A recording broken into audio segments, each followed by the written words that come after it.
I'd like to start today's lecture by talking about heat.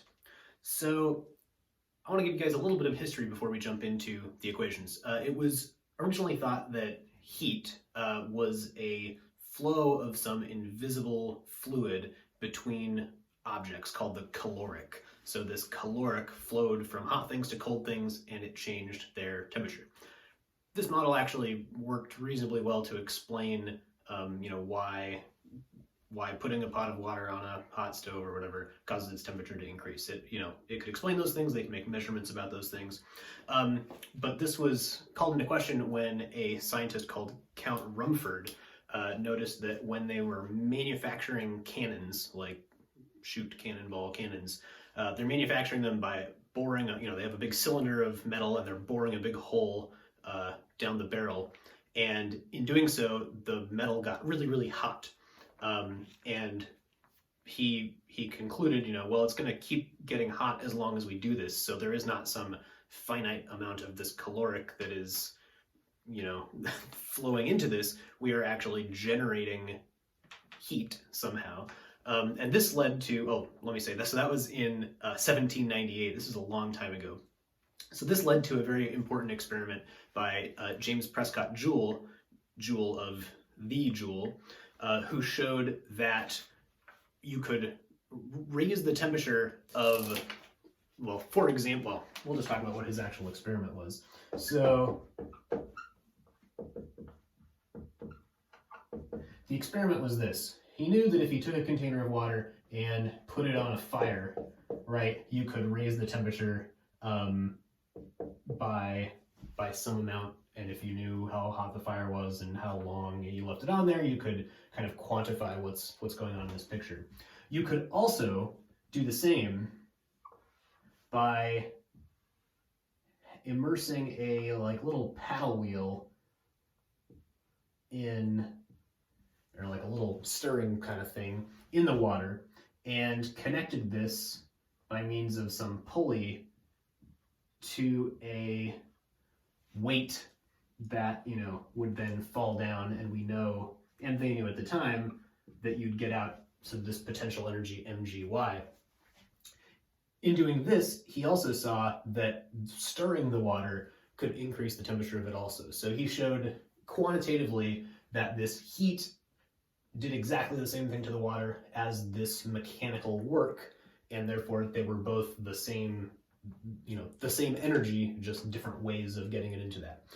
So this was a very important experiment and led to really the studies of thermodynamics as we now know it. Okay, so heat is in some way equivalent to work in that they're both different kinds of energy, I guess. We already learned about work last time, so let's talk about heat today. So heat like work, is energy transferred to or from a system.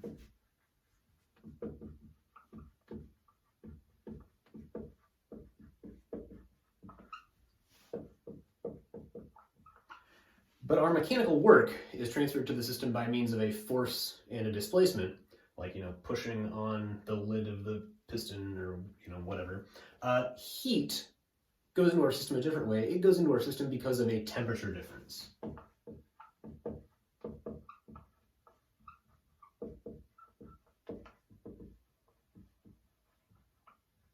So if I have a hot object and I put a cold object in thermal contact with that, if I just touch them together, for example, I will have heat that flows from the hot object to the cold object spontaneously. I don't have to do anything else. That heat flow just happens on its own. Microscopically, we can think of this as being because the hot object has molecules that are moving around faster, the cold object has molecules that are moving around slower, and when they bump into each other, the faster ones tend to make the slower ones go faster also, and that causes the energy to move in that direction. There's more to it than just molecular velocity, but that kind of simple model can give you a picture in your head of at least kind of what's going on. Heat, also like work, is not a state variable. meaning that on our PV diagram, if we find a point on our PV diagram, we cannot find the heat of that point. That is nonsensical. Heat is not associated, it is not, we'll say, not a property of the system by itself. Rather, it is the property of a thermodynamic process. So like on the board last lecture, when we saw we could get from, on our PV diagram, we could get from point 1 to point 2 by different processes that had different amounts of work. We can do the same thing with heat. We can get from point 1 to point 2 by different paths that have different amounts of heat. All right, because of this, our heat variable, oh yeah, I should write this down. So our heat variable is Q, and it has units of joules. And it is always Q, it is never delta Q, because we can only have changes in a variable if they are state variables, you know, going from point 1 to point 2 on our diagram or whatever. So we never have change of this heat value, we just have this heat value, which is itself associated with some process changing between two states. So we can get heat to flow in either direction, right? To or from our system, depending on what our temperature difference looks like. So if this is our system, this is at some temperature. We're assuming that our system is in equilibrium with itself. It is all at a single temperature. And the environment around it is also at some temperature. So if the environment temperature is bigger than the system temperature, then we will have our heat flowing into our system, right? We're going to have heat flowing from our hot environment into our cold system. And the value of Q for this is going to be greater than 0. So Q, positive values of Q represent heat flowing into our system.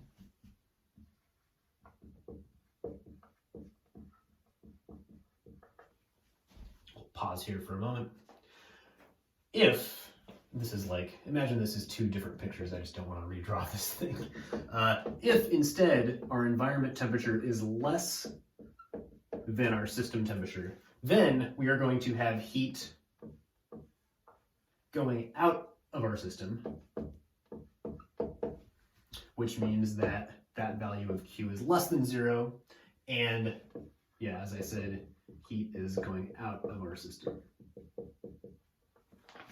I will erase this just for a moment. So this is our, this is what it looks like there. If our environment temperature outside our system is colder than inside our system, we get heat flowing out spontaneously. Lastly, the third possibility, if the temperature of the environment is equal to the temperature of our system, then the two are in thermal equilibrium,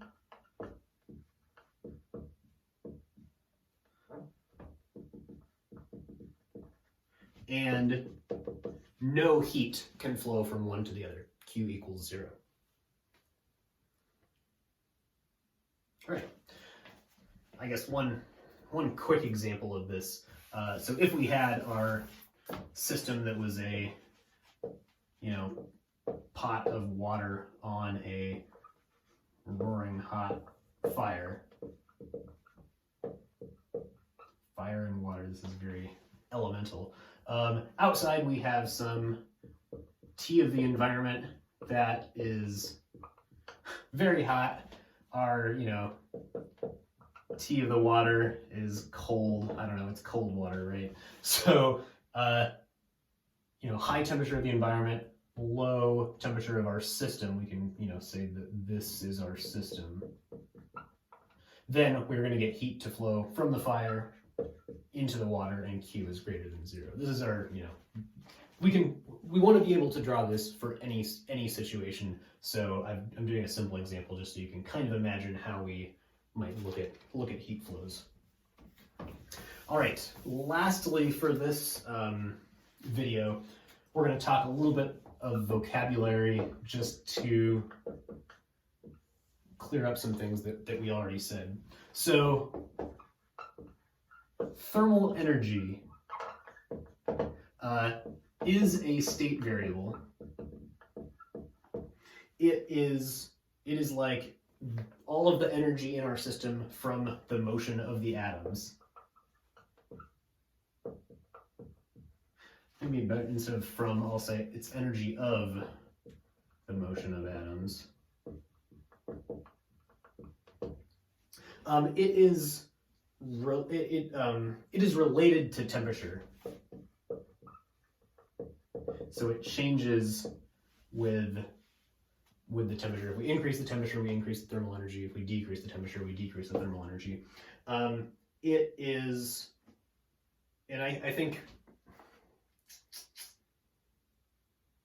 well, we'll say this. The total amount of the thermal energy, we're not going to worry about for now at all. We're only going to be interested in changes in the thermal energy. So this is our, E thermal. I'm kind of going to probably be sloppy and just write it as E.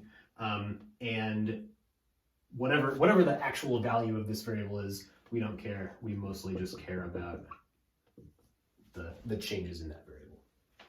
Okay, this is distinct from the heat, which we just discussed. This is the energy that flows due to a temperature difference.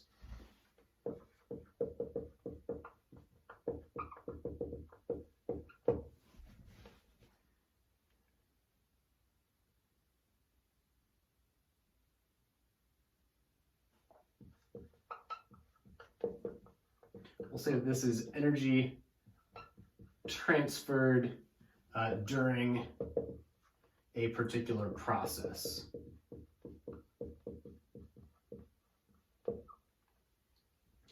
And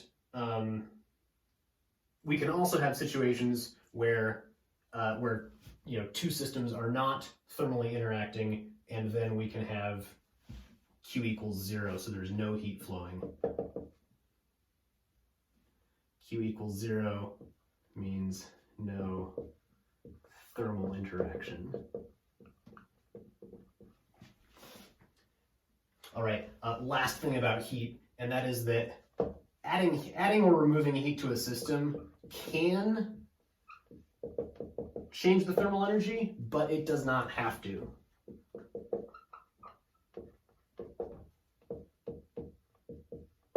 And that is because there are other places energy can go besides our thermal energy. Okay, lastly, temperature. Guess I can't fit them all on here at once. The curse of the tiny whiteboard.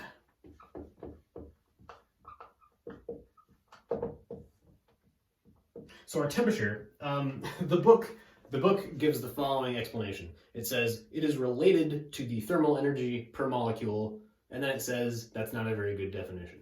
I agree. So here's my attempt at a better one. For right now, it is, and this is very related to what we just talked about, it is the measure of which direction heat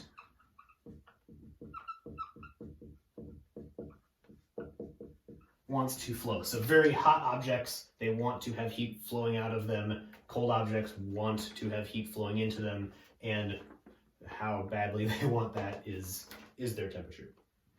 All right, and kind of related to what's going on down here, if we add heat to a system, that does not mean that there is a corresponding change in temperature.